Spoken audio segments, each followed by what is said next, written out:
Om Namo Venkatesaya. Welcome back to my channel Tirupati. ముందుగా మీ అందరికీ కూడా నమస్కారాలండి. మన channel WhatsApp Telegram link comment సెక్షన్లో పిన్ చేస్తా, అక్కడ కూడా వచ్చి మీరు స్వామివారి ప్రతి అప్డేట్ కూడా తెలుసుకోగలరు. ఈరోజు ఫస్ట్ పాయింట్ ఏమిటి అంటేనండి, ప్రస్తుతం అయితే తిరుపతిలో కానీ తిరుమలలో కానీ ఎటువంటి వర్షాలు అయితే పడడం లేదండి. సాయంత్రం కాస్త చలేస్తుంది, చిన్న మంచు మాదిరిగా కాసేపు రాత్రి 10 తర్వాత మనకి తిరుమల కొండపైన కూడా అనిపిస్తుంది. ఇప్పుడున్న ప్రస్తుత పరిస్థితుల్లో విజయవాడ, మంగళగిరి పరిసరాల్లో అయితే ఎక్కువ భారీ వర్షాలు అయితే గత 2 రోజుల నుంచి కురుస్తున్నాయి. అటువంటి పరిస్థితి అయితే తిరుపతి, తిరుమలలో అయితే లేదండి. భక్తులు ఏమాత్రం కూడా ఆందోళన చెందవద్దు. ఇక ఈరోజు రెండో పాయింట్ ఏమిటి అంటే, తిరుమల సిఆర్ఓ ఆఫీస్లోనండి ఈరోజు 50-100 రూపాయల రూములు దాదాపు 1300 మీ అందరికైతే విడుదల చేయడం జరిగింది. అలాగే 1000 రూపాయల రూములు 100 మాత్రమే విడుదల చేయడం జరిగిందండి. అయితే ప్రస్తుతానికైతే వీటి యొక్క పరిస్థితి కూడా పూర్తి స్థాయిలో బుకింగ్స్ అయితే క్లోజ్ అయిపోయినాయి. దయచేసి ఈ విషయం మీరు తెలుసుకోవాలి. తిరుమల కొండపైన సిఆర్ఓ ఆఫీస్లో తెల్లవారుజామున 2 గంటలకే ప్రతిరోజు కూడా ఈ రూములు విడుదల చేస్తారు. ఎవరైనా కానీ ఉదయం 2 నుంచి 7 లోపల రిజిస్ట్రేషన్స్ చేసుకుంటే ఈ రూములు మీరు పొందవచ్చు.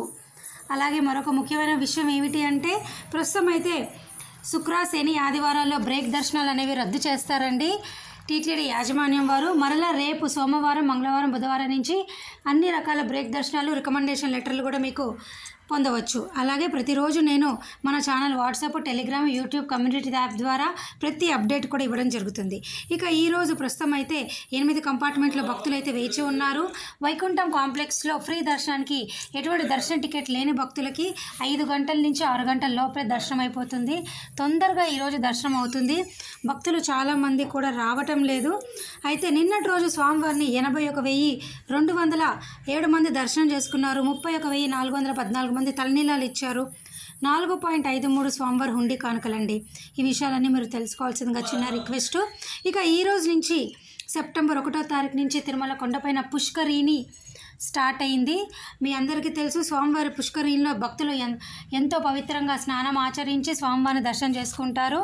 అలాగే చాలామంది తలనీలాలు ఇచ్చినప్పుడు, అలాగే అంగప్రదక్షిణ టోకెన్లకి ముఖ్యంగా దర్శనానికి సంబంధించి వీరు ఇక్కడ స్నానం ఆచరించడం జరుగుతుంది. సో ఈ రోజు నుంచి పుష్కరిణి అనేది మళ్ళీ మొదలైందండి. దయచేసి మీరు అందరూ ఈ విషయం తెలుసుకోగలరు. ఇక మరొక ముఖ్యమైన విషయం ఏమిటి అంటేనండి, ప్రస్తుతం అయితే నవంబర్ వరకు కూడా అన్ని రకాల దర్శన టికెట్లు పూర్తి స్థాయిలో బుకింగ్స్ అయిపోయినాయి, రూములతో సహా. ఇక మీరు తిరుపతి వచ్చి సర్వదర్శనం టోకెన్లు రైల్వే స్టేషన్ ఎదురుగా విష్ణు నివాసంలోనైనా, బస్టాండ్ ఎదురుగా శ్రీనివాసం కాంప్లెక్స్, లేదా నడక మార్గం దగ్గర భూదేవి కాంప్లెక్స్లో ఈ 3 చోట్ల తెల్లవారుజామున 2 గంటలకే మీకు ఈ టోకెన్లు ఇస్తారండి. దయచేసి తీసుకోవచ్చు. రోజుకి 18 నుంచి 20,000 టోకెన్లు అయితే ఇస్తారు.